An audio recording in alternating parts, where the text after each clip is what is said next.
شهر رمضان الذي أنزل فيه القرآن هدى للناس وبينات من الهدى والفرقان اعوذ باللہ من الشیطان اللعین الرجیم بسم اللہ الرحمن الرحیم الحمد للہ وکفا وسلام علی عبادہ الذین اصطفى محمد وعطرتہ الطاہرہ واللعنۃ الدائمۃ علی اہلہا۔ اذان محترم، ماہ مبارک رمضان میں روزانہ کی دعاؤں کے اعتبار سے یہ سلسلہ آپ کی خدمت میں پیش کیا جا رہا ہے کہ دعا اور اس کی تلاوت کا ثواب روایت کی روشنی میں اور اس کی مختصر تشریح کو پیش کیا جائے گا۔ آغاز پہلے دن کی دعا، ماہ رمضان المبارک کے پہلے دن کی دعا۔ امام معصوم علیہ السلام یوں تعلیم فرماتے ہیں کہ جب ماہ مبارک رمضان کا پہلا دن ہو تو ان الفاظ کے ذریعے سے رب سے مناجات کرو، اور وہ یوں ہے کہ اللہم اجعل صیامی فیہ صیام الصائمین وقیامی فیہ قیام القائمین ونبہنی فیہ عن نومۃ الغافلین وہب لی جرمی فیہ یا الہ العالمین واعف عنی یا عافیا عن المجرمین۔ یوں کہ پروردگار میرے روزے کو روزہ داروں والا روزہ قرار فرما، میرے قیام کو قیام کرنے والوں جیسا قیام قرار فرما، مجھے غفلت کی نیند سے بیدار فرما، اور مجھے میری جرم سے آزادی کا پروانہ عنایت فرما، اور مجھ سے راضی ہو جا، مجھے معاف کر دے، میری خطاؤں سے درگزر فرما، اے جرم کرنے والوں کو معاف کر دینے والے۔ اس دعا کی تلاوت کا ثواب روایت میں یوں ملتا ہے کہ من دعا بھی، جو اس دعا کو تلاوت کرتا ہے، جو اس دعا کو پڑھتا ہے، اعطیا الف حسنۃ یا الف حسنۃ، کہ جو کوئی اس دعا کی تلاوت کرتا ہے تو پروردگار عالم کی طرف سے اسے ہزار حسنات، ہزار نیکیاں عنایت فرمائی جاتی ہیں، وَرُفِعَ لَهُ الف درجۃ، اور اس کے ہزار درجات میں اضافہ کیا جاتا ہے، وَمُحْيَا عَنْهُ الف سیئۃ، اور اس کی ہزار غلطیوں کو اور معصیتوں کو، سرکشیوں کو معاف کیا جاتا ہے، محو کیا جاتا ہے۔ تو اب دعا کے الفاظ کی طرف ہم غور کرتے ہوئے کچھ آپ کی خدمت میں عرض کرتے ہیں، اور کوشش یہی ہوگی کہ روایتوں سے جو بات ہم آپ کی خدمت میں پیش کر سکیں وہ پیش کر سکیں۔ پہلا جملہ بسم اللہ الرحمن الرحیم، اللہم اجعل صیامی فیہ صیام الصائمین، کہ پروردگار تو میرا روزہ اس مہینے میں، یعنی آج کے دن میں میرا روزہ روزے داروں جیسا روزہ قرار دینا۔ امام جعفر صادق علیہ السلام ارشاد فرماتے ہیں کہ اذا صمت، جب تم روزہ رکھو، فَلْيَصُمْ سَمْعُكَ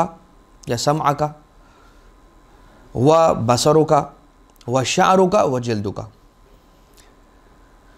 مولا ارشاد فرماتے ہیں کہ جب روزہ رکھا کرو تو پھر دیکھو اپنی سماعت کا بھی روزہ رکھا کرو، اپنی بصارت کا بھی روزہ رکھا کرو، اپنی جلد کا بھی روزہ رکھا کرو، اور اپنے بالوں کا، شعر کا بھی روزہ رکھا کرو۔ دعا کیا کی جا رہی ہے؟ پروردگار میرے روزے کو روزہ داروں جیسا روزہ قرار فرما، یعنی کہ ایک روزہ وہ ہوتا ہے کہ جو حقیقی روزہ ہے، اور ایک وہ ہے کہ جو روزہ نہیں ہے، فقط بھوک پیاس ہے۔ دکھنے میں ایسا ہی لگ رہا ہے کہ بندہ بھوکا ہے، پیاسا ہے، تو شاید روزہ دار ہوگا، لیکن بھوکا پیاسا رہنا اور ہے، روزہ دار ہونا اور ہے۔ دعا یہ تعلیم فرما رہے ہیں امام علیہ السلام کہ دیکھو یہ دعا کرنا کہ بار الہ میرا آج کا روزہ روزہ داروں جیسا روزہ ہو، یعنی کہ جو روزہ دار ہیں ان کو ثواب مل رہا ہے، اجر مل رہا ہے، ان کا نام روزہ داروں کی فہرست میں لکھا جا رہا ہے۔ بار الہ میرے روزے کو روزہ بنا دینا۔ اللہم اجعل صیامی فیہ صیام الصائمین کا معنی کہ اے اللہ میرے روزے کو روزہ بنا دے۔ لہٰذا مولا ارشاد فرماتے ہیں کہ تمہارا صرف اور صرف بطن کا روزہ نہ ہو، خود مولا سرکار حضرت علی ابن ابی طالب علیہ آلاف و تحیت و ثنا مولا ارشاد فرماتے ہیں صوم القلب خیر من صیام اللسان و صوم اللسان خیر من صیام البطن، کہ دل کا روزہ بہتر ہے زبان کے روزے سے،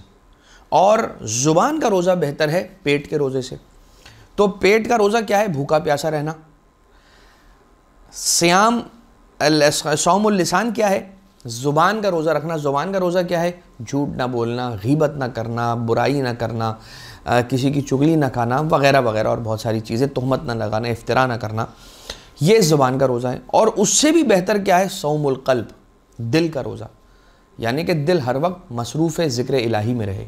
دل ہر وقت اپنے ایمان کو ایک درجہ اور بلند کرنے کی کوشش میں لگا رہے، معرفت ائمہ معصومین علیہ الصلوۃ والسلام کی کوشش میں رہے۔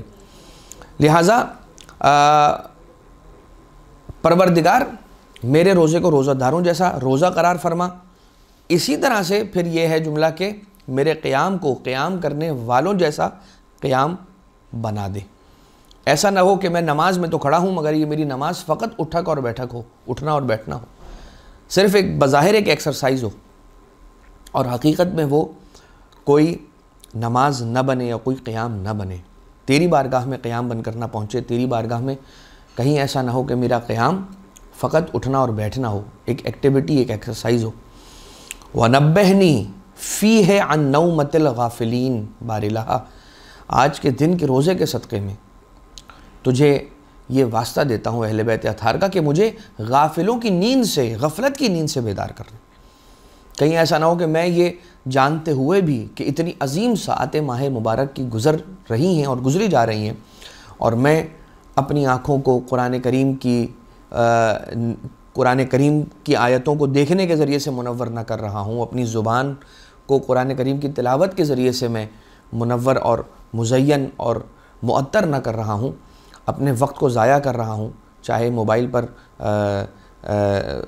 وقت ضائع کرنے کے ذریعے سے یا کوئی اور ایسا کام کہ جو فضول وقت ہے کہ جس سے کوئی ماحصل نہیں ہے انسان کے لیے، تو پروردگارہ مجھے نومۃ الغافلین سے تنبیہ اور بیداری اور توجہی عنایت فرما کہ بار الہ میں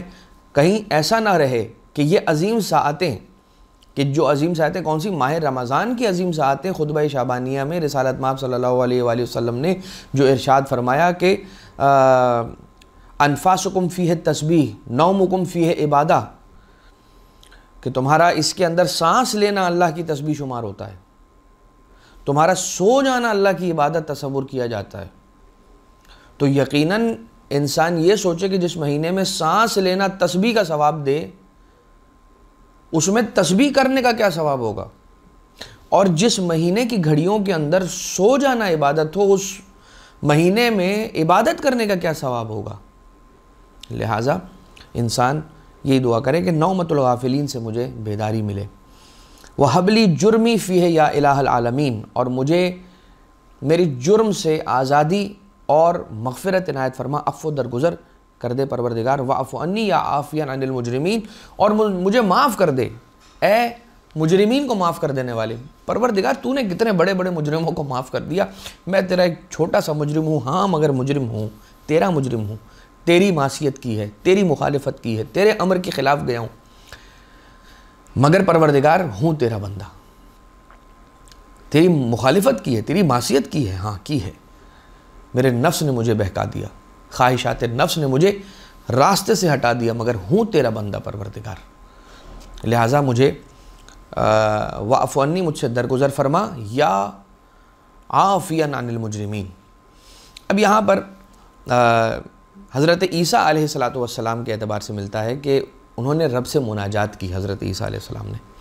اور انہوں نے پروردگار عالم سے سوال کیا کہ بار الہ مجھے اپنے بہترین دوست سے ملاقات کروا دے۔ جواب ملا کہ اے عیسیٰ فلاں جگہ پر چلے جائیے، وہاں پر آپ کو میرا دوست نظر آ جائے گا، میرے دوست سے آپ وہاں جائیں گے تو مل لیں گے۔ حضرت عیسیٰ علیہ السلام وہیں پہنچے جہاں ان کی رہنمائی کی گئی۔ ایک عورت کو وہاں پر بیٹھا دیکھا، نہ اس کی آنکھ تھی، نہ ہاتھ تھے، اور نہ اس کے پاؤں تھے، مکھیاں اس پر بیٹھی ہوئی تھیں، اور اس عالم کے باوجود بھی وہ یہ جملہ کہتی جا رہی تھی، الحمدللہ علی نعمائہ والشکر للہ علی آلائہ، اللہ کی نعمتوں پر اس کی حمد ہے